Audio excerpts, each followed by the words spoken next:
நிறைய பொண்ணுங்களுக்கு இந்த பீரியட்ஸ் டைம்ல நிறைய டவுட் இருக்கு.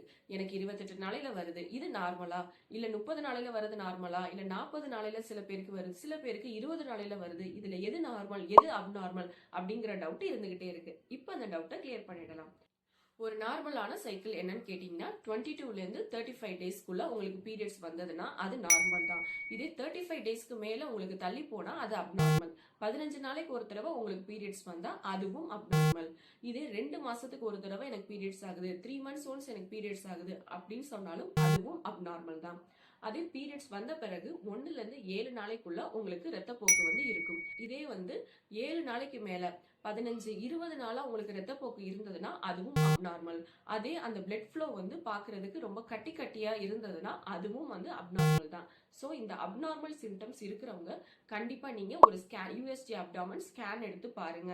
உங்களுக்கு பிசிஓடி ப்ராப்ளம், நீர்க்கட்டி பிரச்சனை ஏதாவது இருக்குதான்னு கண்டிப்பா தெரிஞ்சுக்கோங்க.